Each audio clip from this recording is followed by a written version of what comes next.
Awaken.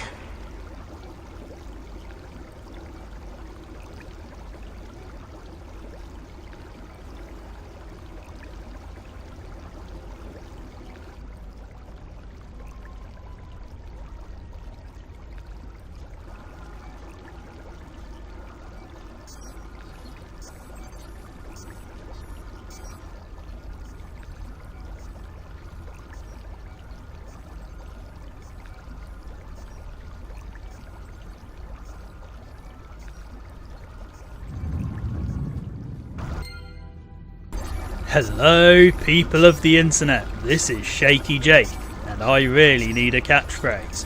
You're watching Star Wars, Knights of the Old Republic 2, The Sith Lords, and I really need to remember not to say on impossible difficulty, because this isn't the first game. So previously on Knights of the Old Republic 2, we basically started things off very badly. The Ebon Hawk was in a state, everyone was dead or near death. The only two inhabitants on the Ebon Hawk were two astromech droids.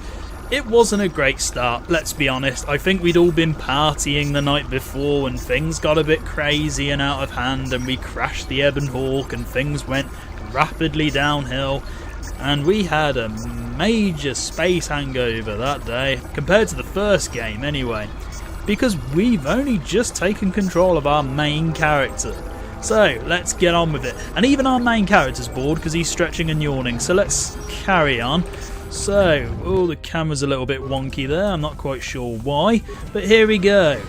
And yes, the Obsidian Entertainment, in all of their wisdom, decided that the first part of this game, you start without any clothes on, apart from some dodgy looking shoes and this jumpsuit thing.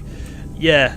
Depending on what sex you pick, this might swing your decision depending on who you're more attracted to. If you like looking at the backside of a man, here you go. If you like looking at the backside of a woman, then you pick a woman. Anyway, so let's see. We can't go through here yet because if we try, the door is locked and we need a plasma torch apparently.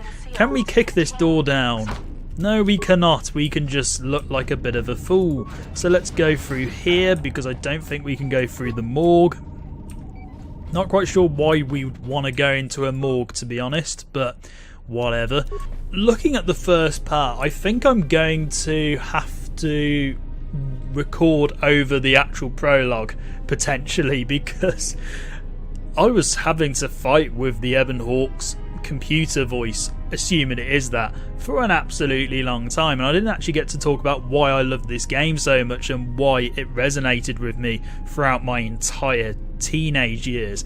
But anyway, that's another story that I've hopefully explained in the previous part. Here's another mod I've installed which makes all the computers holographic. It's a very nice looking effect. Apparently the modder is inspired by the Mass Effect games, which is a series I still need to play. I know, I'm terrible.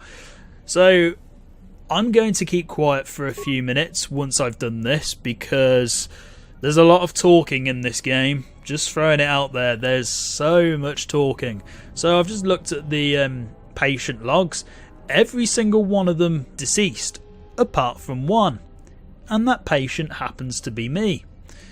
We've got the patient treatments, so all subjects being treated for severe plasma burns. Last treatment request resulted in death for all subjects except patient number 3, hello, who was reduced to minimal life signs. Okay, so what's the last treatment request? Okay, we need a spike for that. Unfortunately, I do not have one. But apparently a lethal dose of sedatives was administered to all of the tanks, including number 3. How could I have survived it, I wonder? So we're going to access some functions, and let's have a look in the medical bay. So that's where I've been for quite a while after I had a very crazy night. Morgue camera. There's 2 bodies in there, including the old woman we saw very briefly at the beginning of the game. Let's unlock the morgue, shall we? And then let's unlock the medical storage room, because it's free. Always take something that's free. So, medical inventory. Okay, we can use that if we need to.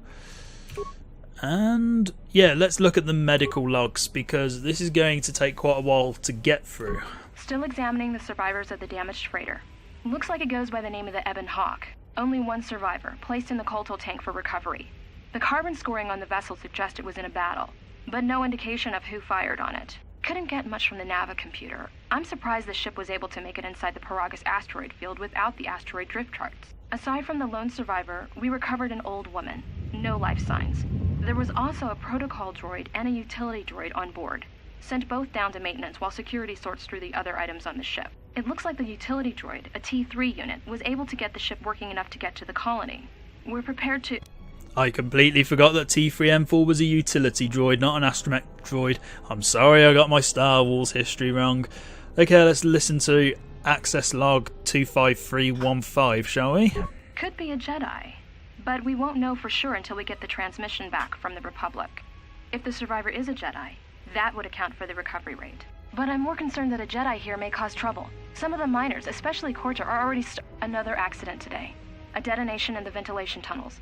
If the lockdown measures hadn't activated, the whole facility would have been destroyed. Got most of the injured to the KotOR tanks in time, but the rest had to go to the morgue. One of the wounded said a droid caused the accident, but we couldn't get any specifics. Okay, last log, which I don't know if you're supposed to say it is 253 or 253. I'm going to just... Oh, you know what? I'm going to contradict myself now and just say it's 25318. Miners about the Jedi. A number of the droids have been acting oddly, and not even memory wipes seem to be fixing the problem. There was a detonation in another one of the fuel vents the droids were working in. We deactivated several of them and moved them down to maintenance, but we're still treating the plasma burns. That cuts us down to almost half shifts, and with the droids malfunctioning, we may not make the Telos shipment for this month. Fortunately, the detonation didn't cause a lockdown. Warning, there has been a fuel detonation in the mining tunnels. Emergency lockdown commencing. Timing! Quarters and prepare for emergency venting countermeasures. No! If the ventilation systems are malfunctioning, evacuate the medical bay! Everyone evacuate! Oh, yeah, you're tempting fate there, don't do that. Okay, so we get some experience points for watching those, so it's always worth watching anything that's available in this game, particularly as it fleshes out the context of what's happening here, because we literally started the game with no information whatsoever. We're just thrown in. This game, unlike the first game, does not handhold you. You're literally thrown into this. So we're going to go into the morgue, and here's the old woman. She appears to be pretty dead. Yeah, the old woman looks dead, but there's no sign of what killed her. Okay, so apparently we weren't partying on the Ebon Hawk last night. We were literally being attacked, apparently. And there's a corpse here whose head appears to have shrunken quite a bit. So let's see what he has. Oh, he has a plasma torch. I bet that will come in handy.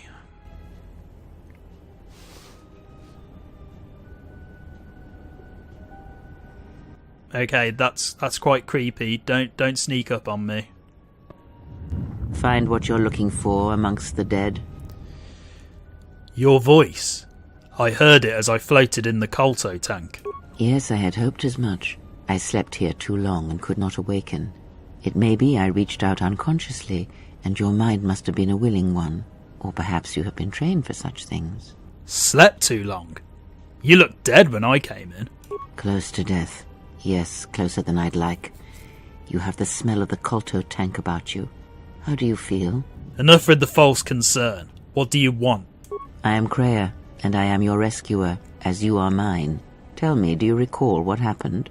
I'm the one asking the questions. How did I get here? I confess I know little more than you do.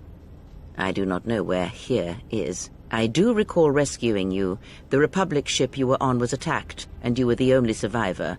A result of your Jedi training, no doubt. I am no longer a member of the Jedi Order. Your stance, your walk, tells me you are a Jedi. Your walk is heavy. You carry something that weighs you down. The Jedi Order and I have a troubled history. So it would seem. Keep your past and let us focus on the now. Alright, what's going on? How did we get here? I do not know. I was removed from the events of the world as I slept. A survey of the surroundings may provide the answers we seek. The ship we arrived in The Ebon Hawk must still be in this place. We should recover it and leave. We? Why do you think we are together in this? We were attacked once, and I fear our attackers will not give up the hunt so easily. Without transport, weapons, and information, they will find us easy prey indeed. Are you sure there's nothing else you can tell me about this place? Even as I slept, I felt much unrest here. I saw strange visions, minds coloured with fear. Now, everything here feels terribly silent. A last word of caution. I would find out as much as you can about this place quickly. I fear we will need to depart as suddenly as we arrived. We'll see. There's got to be someone left alive around here. You may wish to extend your search to some clothes, if only for proper first impressions. Yeah, good one. Maybe I like dressing like this. The miners in the med bay were murdered. Know why? I do not know. Why did they spare you? Maybe I'll ask the killer when I find him. Or her. Very well. If they do not find us first, be watchful. Not that I care or anything, but are you well enough to travel? You looked dead when I came in, and you're pretty old. I'm not offering to help you. I'm not so young as to leap from death's door as quickly as you. I suppose I'll return soon to make sure you're alright. I leave you to the explorations of this place. Here I will remain and attempt to center myself. Oh, I get it. Make me do all the legwork. I get it. Thanks for that. Kreia, whoever you are. So I've taken my first steps on the path to the light side. Interesting, considering I was pretty hostile during that conversation for the most part. But yeah, there we go. So the idea with how I'm going to roleplay this character in Knights of the Old Republic 2, and one thing I'm definitely going to do is turn the sound back up, because I think I can get away with it now, testing the microphone volume.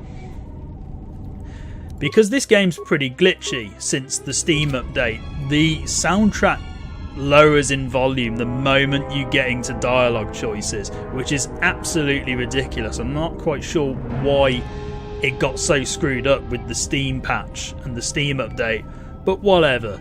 Maybe I'll have to redub some music over the top in certain aspects. Anyway, we can now get through here, and we get 100 experience points, which is useful. And we also get a vibro cutter. Can we get a gun? Because I am meant to be a gunslinger. Because again, let me explain how I intend to play this game, and I'm going to use a better sword. You know what? No, I will use the sword. That makes more sense. It's got better damage. So the game's giving me all the tutorial stuff, but it doesn't really matter because I know how to play this game. And anyone who's played the first game will know how to play this, because nothing has changed. And then watch as I look at this in editing and it turns out it's really quiet. Okay, we've got our first gun. So what I'm going to do is I'm going to switch that for the mining laser. And I'm going to use the plasma torch, because there might be some doors I can't open. Okay, the next mod I want to talk to you about is the weapons mod. And I've downloaded this mod which basically makes the guns much higher in resolution, and they look absolutely fantastic. One of the best mods I've downloaded so far. It's very tiny in terms of what it does, but it's just the little things that really make this game age incredibly well. As in, you can modernise it so it still looks fantastic 13 to 14 years after its original release. So the way I envision this character as I am killing innocent droids is I want to basically play somebody who loathes the Jedi Order, hates the Jedi for what they did to him because they exiled him for being involved in a certain war, which if you've played the first game you will know what that war is. And I am actually going to turn the volume down again a little bit because it is a little bit loud. There we go, let's try that. Yeah, the game does like to do that every so often. And I want to play somebody who's not exactly approachable. I want to play somebody who isn't very nice. So what's here? Exit. But it is sealed. Strange. In my visions, it was open.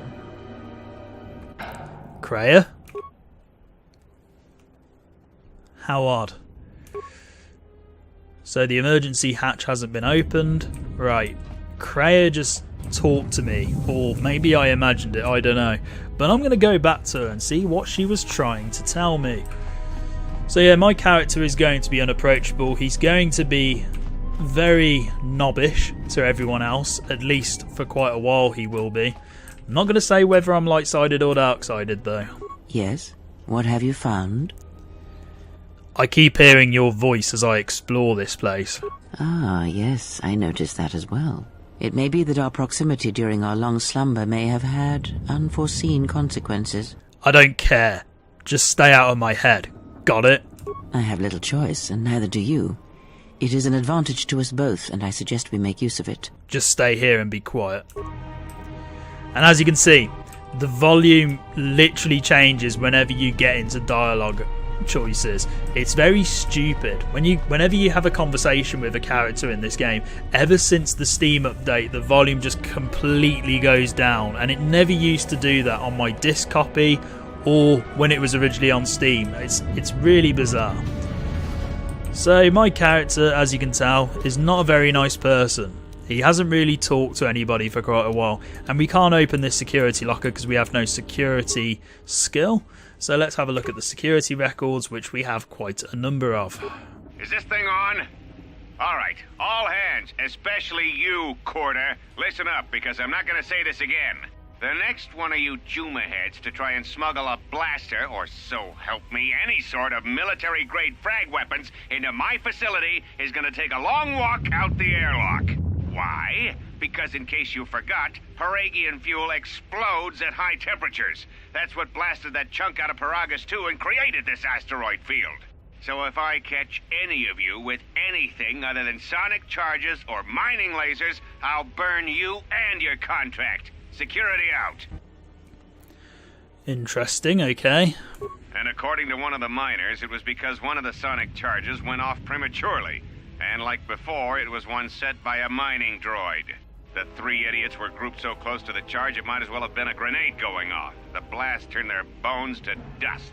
The blast wrecked the internal components of the droid that set the charge, though, so we can't even dissect it to see what happened. I don't like what's going on here. Ever since that Jedi showed up, things are getting worse. It's not just KotOR and his miners, or the fights, but now the droids are acting crazy. If we don't find what's causing this, or who, this facility's gonna be space dust by the time the next Telos freighter arrives. I hate how all of these guys just assume I'm a Jedi. So, you're in maintenance. Then maybe you can tell me what's going on with these droids. Sir, I don't know. It's like their behavior. Dude, take those goggles off. You look ridiculous. This shouldn't be happening. Well, that's reassuring. It isn't happening. So the next time we nearly have a breach in the ventilation tunnels, I could just close my eyes and pretend it's my imagination. You better give I me like some this guy. answers. I want to know the damage He's cynical these in a droids good can do way. if they start mining us instead of asteroid rock. Sir, these droids aren't combat models. Their mining lasers are weaker and less accurate than blasters. I doubt those droids could even hit one of us. Are you blind? What about the miners in Medbay? It's sabotage, and it started right after the commander said we weren't going to sell the Jedi to the exchange. So I want you to find out how these droids are being sabotaged. That'll tell me who's trying to clear a path to get that Jedi off the facility, and stop him.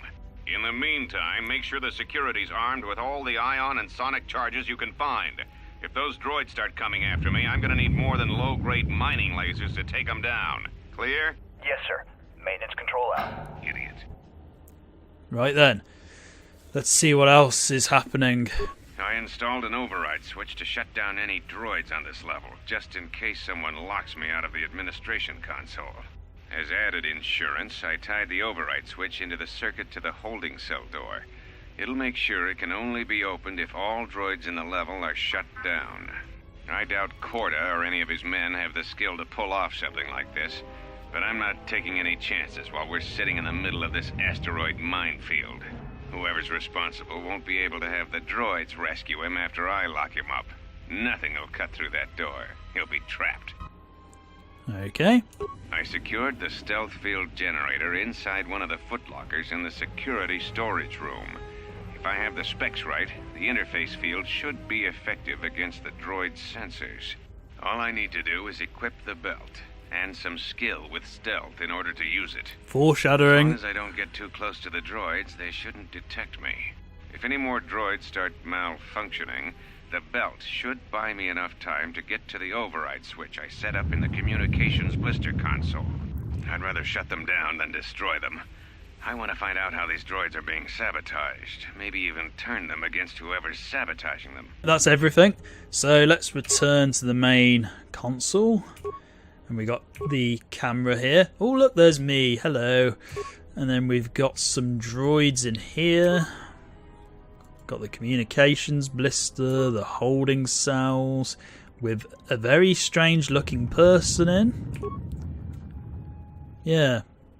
There's signs of life in this place. And then the emergency hatch that we can't open. So we don't get any experience points for that, which is a bit bizarre, but oh well. Let's just go through here. Be careful. There is much energy in the room beyond, yet it stems from nothing that lives. Kreia, I'd rather we just use the phone, to be honest. This is a little bit weird, even by my standards. Kreia, what? Can you not sense them? Reach out. Cast aside your sight. Cast aside what you see, and instead reach out with your perceptions. Look, I literally did that. I looked at them on the security camera. Ah, you can feel them. The droids you cannot perceive, but the small oscillations of energy, that you can feel, echoing outwards. So I've gained the passive precognition power. Precognition? Yeah. So apparently that's a suggestion to save the game. We're not going to do that, because I think we're close to leveling up. Yeah, we got 200 experience points to get, so let's take these guys out. If I had a grenade, this would be useful. But as I do not, we'll do this the old-fashioned way. And considering I'm meant to be a gunslinger, this isn't going very well.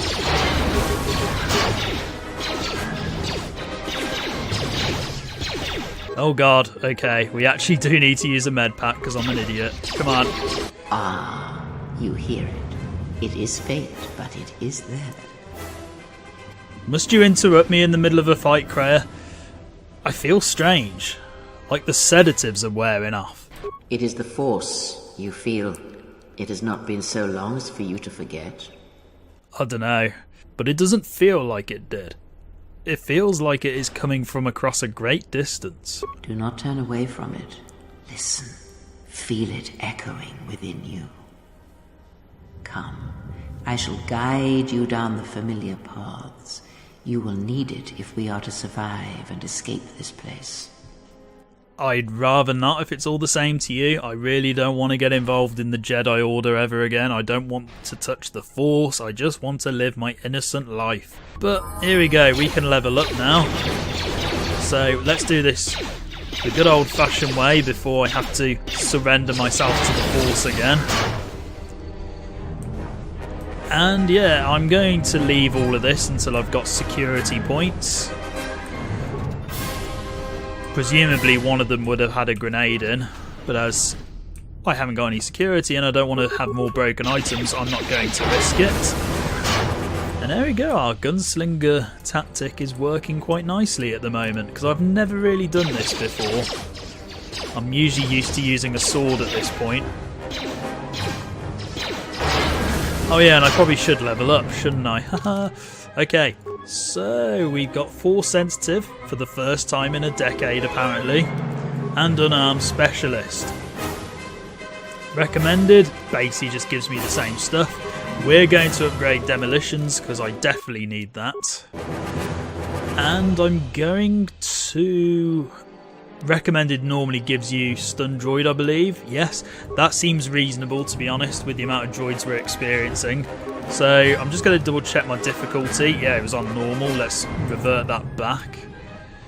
I completely forgot to change that. That was my fault entirely. Okay, we didn't quite stun it unfortunately, but we did a bit of damage. Okay, is there any more? There we go, that's what I like to see.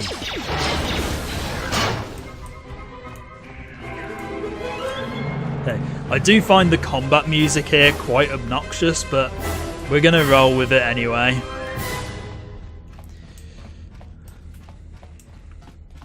I mean, feel free to suggest if you want me to just play this game completely muted and then I just dub the audio back in later on, because I can do that. It's not too much of a big deal. And actually doing that might allow me a bit more control over how the music's played. I don't know, I have to see what mood I'm in, because that will take a lot more editing if I do that. So we're clearing out the droids quite nicely. Now the reason I want to do a gunslinger playthrough, aside from the fact I've never done one before, is because I got quite inspired by Tobias Beckett, you know, Woody Harrelson's character from Solo. And I figured now's the time to try and emulate that character as much as possible. And I'm going to see how that goes, because I would like to see if I could do it. And as a backup, I will actually have a sword that I will use if guns aren't cutting it. And I'll probably base that on Rey's staff from The Force Awakens, see if I can do something like that. But essentially our character is so anti-Jedi that he is never going to touch a lightsaber ever again in this playthrough. Unless if he needs to. But again, I don't want him to touch one. So let's get the control override switch. Because we need to see what this prisoner's all about. Assuming he's in there. Because I'm guessing he must be incredibly dangerous if he's trapped here. Let's find out. Beyond this door, someone yet lives. Be mindful. His thoughts are difficult to read. But you have nothing to fear from this one, and he might yet prove useful. I've only just realised how blind Kreia is. Nice attention to detail though, and I love how the developers made it so that Atton literally looks like he's incredibly thick in his first on-screen appearance, like first proper on-screen appearance. Anyway, let's open the door. Nice outfit. What, you miners change regulation uniform while I've been in here? Oh yeah, that's what happens. You got a name? Or just a big mouth? Atton. Atton Rand. Excuse me if I don't shake hands. The field only causes mild electrical burns. Care to explain why you're locked up? Security claimed I violated some trumped-up regulation or another. Take it up with them if you want. But they stopped listening to me shortly before they stopped feeding me. Now that's criminal. What is this place? Oh, you mean you didn't come here on purpose? I'm shocked. I really am. This slice of paradise is the Paragus mining facility, the only supplier of shipping-grade engine fuel to this corner of the galaxy. Paragus fuel plays havoc with engines, but it gets the job done. As long as you don't mind the toxic byproducts and trying to mine it without blowing yourself up. Blowing yourself up? Yeah, this asteroid belt is one giant minefield. One proton torpedo, even a stray blaster shot, can start an explosion that'll make the one that shattered Paragus 2 look like a kid's pop detonator. How big of an explosion are we talking about? You know the planet with the exposed core you saw flying in? That hole was caused by the first mining station that tried to siphon fuel off the planet. Blew a whole chunk out of the planet and set it drifting out here in a big clump of fuel-cooled asteroids. So the miners drill the asteroids now, not the planet's surface. That's why they don't allow blasters here. Can't trust a miner jumped up on Juma Juice not to fire one stray shot that'll turn the entire colony into a thermal detonator. Oh, now you tell me I'm a gunslinger and I can't use guns. Great. This facility's deserted. What happened? You mean before or after that Jedi showed up? Either way, it's a real short story. You see, this Jedi shows up, and you know what that means. Where there's one Jedi, the Republic will soon be crawling up your ion engine in no time. But the story gets better. See, some of the miners get it into their ferrocrete skulls that since the Jedi's unconscious, they can collect the bounty the exchange has posted for live Jedi. Well, what passes for the law here didn't like that idea. So the two groups started fighting. Then there was some big explosion, and then I was sitting here for a long time, waiting for some half-naked miner to show up and ask a bunch of questions. Look, I like dressing like this. Why does nobody understand that? There's a bounty on captured Jedi. Why? Don't know much about it. Maybe the exchange wants one as a trophy, or somebody's got something against Jedi and is looking to collect. Not many Jedi left. Wouldn't surprise me if the bounty's pretty high. If only I could collect on that bounty after what they did to me. Not many Jedi left? What happened to them? The ones that weren't killed in the Jedi Civil War ended up switching off the lightsabers long ago.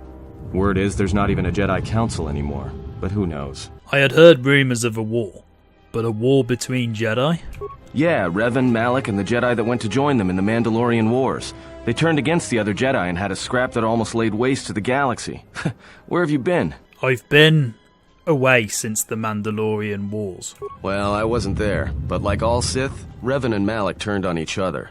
After they turned on the Jedi, of course. I was led to believe that Revan saved the Jedi and the Republic. I guess.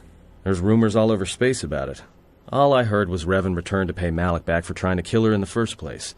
You know women. I'm going to assume that this was Obsidian's preferred gender for Revan. Like, the Obsidian development team liked the idea of Revan being a woman more than a man.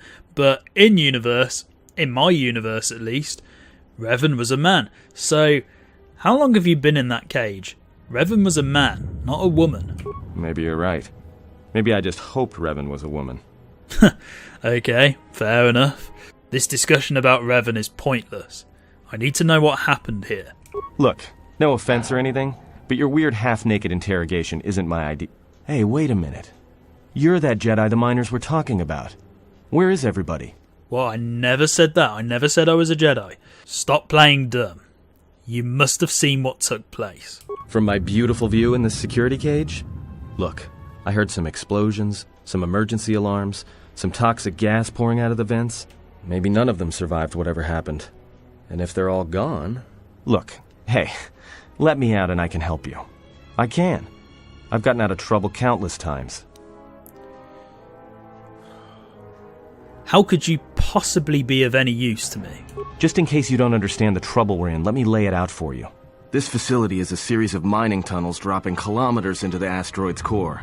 Every worker and droid here has been cleared, then triple cleared for hazardous operations. This facility has an operational threat level so high they don't let uncleared starships in system out of fear that an accidental engine discharge will create a very brief, very hot new sun in this sector. You know why? Because every asteroid in this orbiting minefield has deposits of Paragian fuel within it. That means when one decides to pop, its brothers and sisters are going to come along for the ride. One explosion, you might survive. But 100? 1,000? You'll be riding out of here on a comet trail, Jedi. So if something's gone wrong here, you can cling to the Force all you want. But nothing will stop this place from going critical. I don't even want the Force. Somewhere in your idiotic rant, you failed to explain how you can be of any use to me. This facility isn't a military installation, which means we may have a chance. You shut down this cell security field, and I can reroute the emergency system so we can get to the hangars. We grab a ship, and then we fly out of here. The miners in the med bay were murdered. Know why? Huh? What are you talking about? Wanted to know if you knew anything. And you don't. So you done interrogating me, or are we going to work together and try to get out of this mess? You know, I might be able to fly a ship out of here without you. Well, go ahead and burn your thrusters. If there's been a lockdown, you're trapped pretty nicely on this level. You're going nowhere. Oh, except I have clothes. And this security field is protecting me pretty well from any more outbreaks of poison gas. I'll switch off the cage. But if you try and run, I'll cut you down without a second thought. Great. Now to business. Let's get to the command console. Just stay ahead of me and don't make any sudden moves.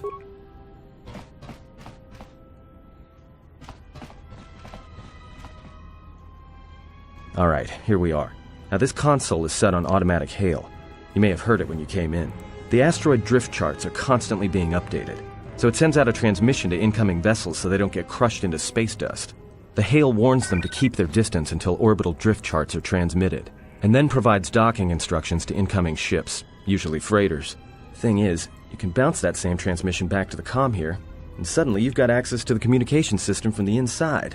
Pure Pazak. Console's ours. Now, all we need to do is reactivate the turbo lifts, cancel the emergency lockdown. Hey! Sounds like you're about to tell me something I don't want to hear. This system's been severed from the main hub, after it was locked down from remote. You can't even reroute the system, it's been cut clean. That wouldn't be standard procedure in an emergency lockdown. No. Someone tried to lock down this whole level tight, and leave us here. Trapped. There must be some way to end the lockdown from here. I doubt it. All we have is communications back. For all the good trying to shout in a vacuum will do us. Can we contact the miners? We could try. But if the miners were trying to trap you up here and probably kill you, why not call them and chat? I don't think a friendly call is going to wake them up. Let's see if we can try and reach someone on the comm. Be my guest. Not much else we can do. The comm's all yours. And as you can see, dark side points. I love Atton. Atton's a great character. However, from a role-playing perspective, would we really trust someone who's been jailed and imprisoned for a number of days, at least judging by the timeline at this point in the Star Wars galaxy? Probably not. So, as my character is pretty spiky at the moment, it makes perfect sense for him to be distrustful of anybody else. But we're still neutral, so not a problem. But Atton is essentially the Han Solo of this game. He is very Han Solo-like in his qualities. But don't just assume that he is a Han Solo clone. There is more to him than just being the Han Solo Joker type character. But Obsidian, in all of their wisdom, they are very good at handling characters. So let's go on the computer, and we've got more administration logs. Let's see what these have to say. Tracked the freighter in. Was lucky it wasn't destroyed when it drifted into the asteroid field.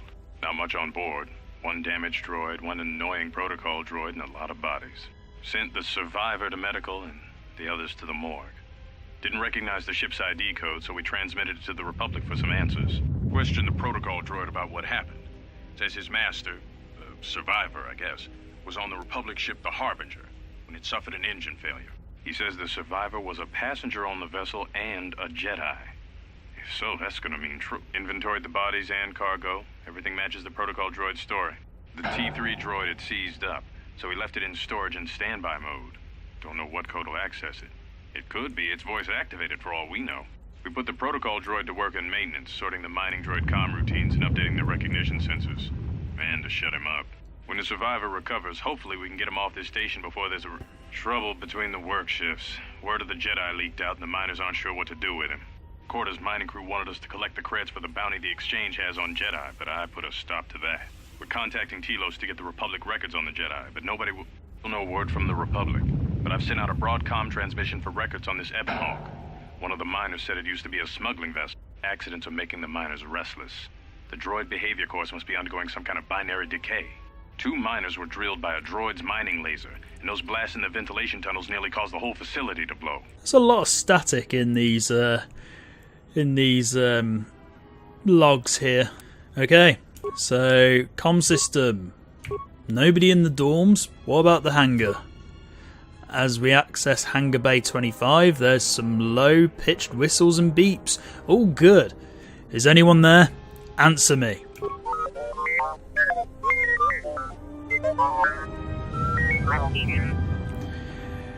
Do a diagnostic, then follow my instructions.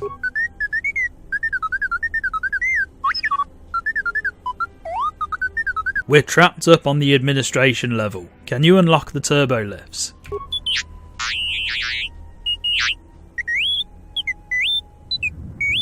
Is there some other way out of here besides the turbo lifts?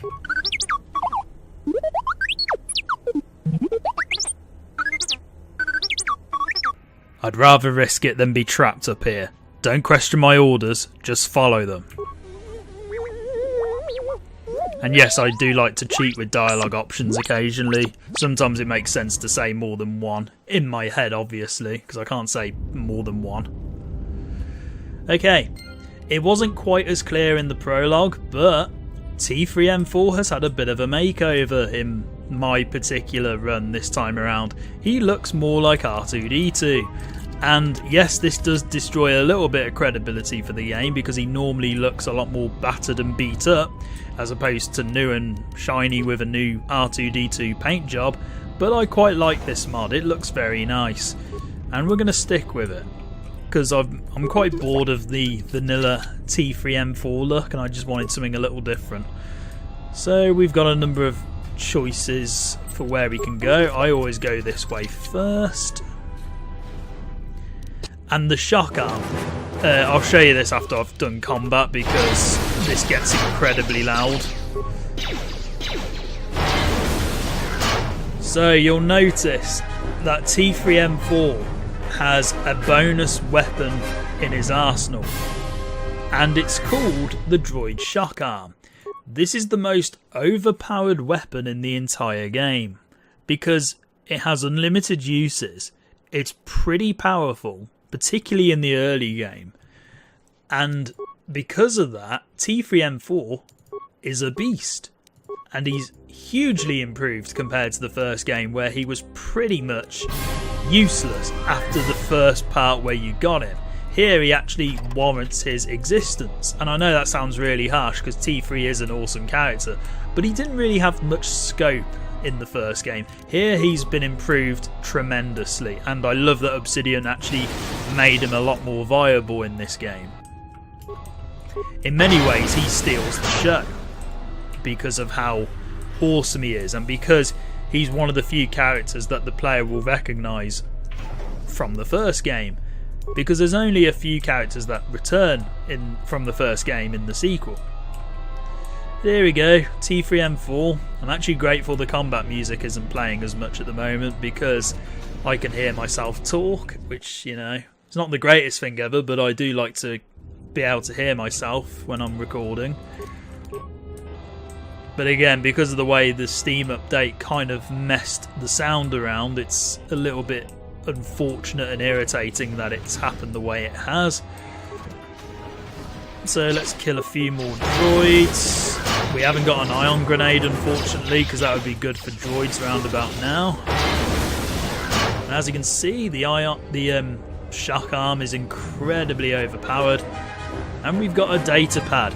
Now, unlike the first game, the data pads actually automatically show you what they say, which is actually quite useful. So 3 sonic charges attached inside, and they're in a secure hold in the hangar. I'm sure we'll eventually find those. And yeah, we might as well equip the ion blast. Yeah, we'll equip the ion blast because that'll be useful against these guys, because ion is always good against droids. It's not good against anything else, but it's good against droids.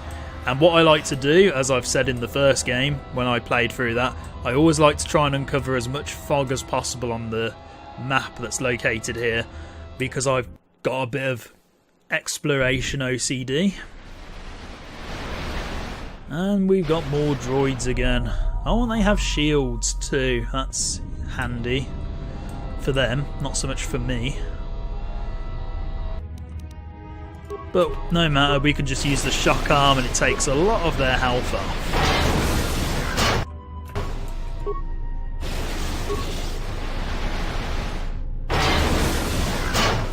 Yeah, the combat music's not playing now. I'm not quite sure why. Maybe it heard me complain about the combat music and it was like, no, not coming back, can't deal with that.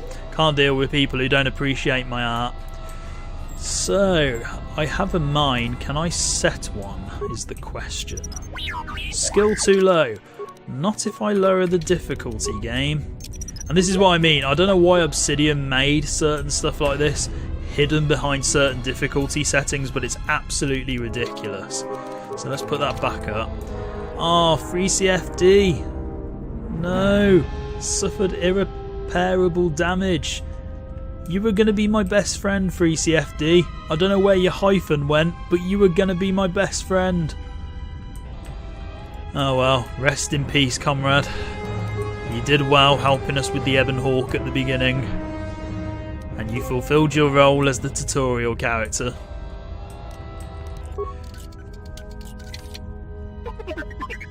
T3 does actually have pretty good security though, which makes him very useful in the early game. So let's open this. And we have this nice little cutscene for some reason. But it's to show off the Ebon Hawk. Of course it's to show off the Ebon Hawk. It still looks good, despite the fact it's been through a bit of a beating. So here we go. Let's open all this up.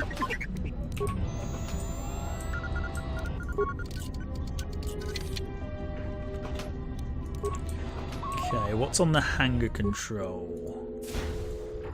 Replace the missing parts. And we could access the hangar logs, but it doesn't really make sense for T3 to watch them, I don't think. At least I can't think of any reason why he'd watch them. But we're going to do it anyway, so we'll try and open the blast door, but it's not going to let us because something has been removed. So let's open the fuel depot instead.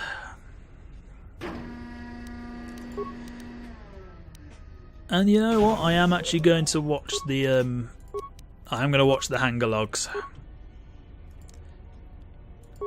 And again, we can't download any of the orbital drift charts because we haven't got certain things. Let's watch the access logs, shall we? A lot of cargo from the Jedi's freighter is being stored in the secure cargo hold until we can pass it through the quarantine checks.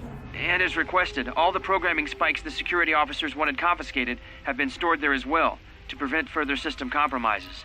The secure cargo hold should be safe enough. If anybody wants to break into it, they'd have to blow it open with explosives. Who ordered the mining droids to repair that Jedi's freighter? I come in here off the work shift and 3 of them are repairing the port stabilizers? Did I miss something? Is somebody planning a trip? Because orders were that the hangar was to be locked down ever since that Jedi arrived. I don't know what maintenance is up to, but you can't just commission droids for repairs, especially with half the work shifts in medbay. Those droids are needed to repair the ventilation tunnels before gas builds up to terminal levels. It's not like that ship can go anywhere anyway. Even if it had the asteroid orbital drift charts, the navicomputer's been voice-locked. You'd need the access code to get it spaceworthy. Considering this latest droid commission breach, I'm putting the droids in this section under the control of the current dock officer. If anyone sends commands to the mining droids outside this terminal, I'll be forced to enact full override. Looks like those droids got the vessel working again, even with all the damage it had taken. The maintenance officer still won't admit ordering them to fix it, though. Regardless, still no luck accessing the navicomputer. It's been voice-locked, maybe by one of the corpses we found on the ship, like the old woman. If so, that ship isn't going anywhere, unless we rip out the navicomputer and put in a new one, if we even had one to spare. The only reason someone would lock their navicomputer is to hide their astrogation charts. Someone didn't want us to know where that ship was going, or where it had been. Only smugglers do that, or someone with something to hide. That Jedi's got a lot of questions to answer. There we go, we got some experience points. We know a little bit more about the situation, but still not enough to fully grasp the situation. So we got more droids to kill. And one thing that Obsidian did quite well with this game is they put a lot of emphasis on the party members as opposed to just your main character. So there are a number of sections within this game where you'll be playing as party members instead of your actual character, whereas in the first game that only really happened once. So it's quite nice to get a bit of variety, particularly early on. So let's just go through here. So many droids everywhere.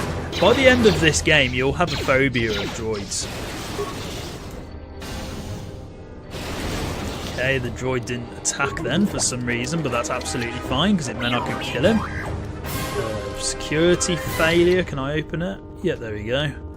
You want it to be a security failure as opposed to being impossible or skill too low, because if it's a security failure then you have a chance of opening it, or you still have a chance of potentially opening it.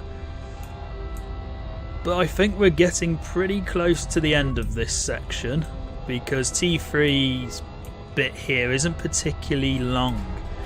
You just gotta follow the directions and then eventually you get to where you need to be.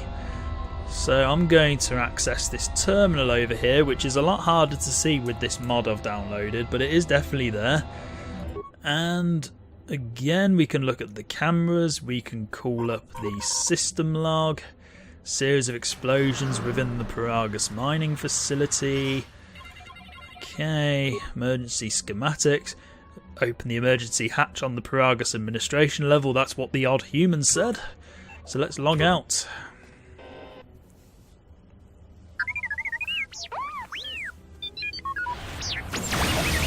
Whoa, okay, that was uncalled for. So is that stupid droid of yours going to come through or not? It's not my droid. I don't know who he belongs to. Well, I'm beginning to think I was a little better off in my... You were about to say Sal. I'm sure you were about to say Sal. Hey, what do you know? A little cargo cylinder came through. It looks like it, but it's strange he didn't contact us on the comm. If he got the turbo lifts working, then we should have a clear run to the hangar. We don't have a clear run to the hangar. All that's open is the emergency hatch. Wait. Don't tell me you're taking that hatch down into the mining tunnels. Are you? That explosion I heard came from below. There's probably nothing down there except superheated rock and collapsed blast tunnels. You'd be an idiot to go down there. If it's dangerous in those tunnels, then you're the one going, not me. Me? You're the Jedi. If one of us has to go, then it's you.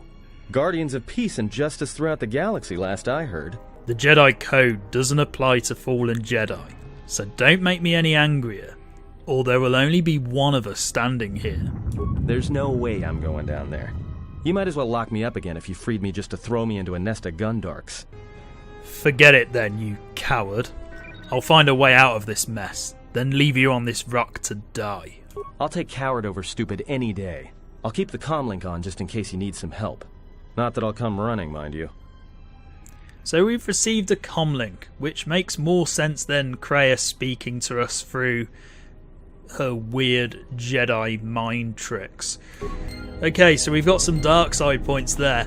I wonder how much longer we'll be this selfish. It's quite refreshing to actually be selfish for once in a game, because I don't normally do that very often. Atton's pacing around for some reason. I don't know why he's not using the computer, but whatever. Is there anything else this gives us? Okay, yep, no, this is pretty much the same. Don't you have some Jedi stuff to do? Yep, Atton, I do. Weirdo. Okay, so we need to head down to somewhere that sounds incredibly dangerous. But we're not going to do that just now because I've been playing for long enough. So we will carry on with this scary section next time. Thank you very much for watching, and goodbye.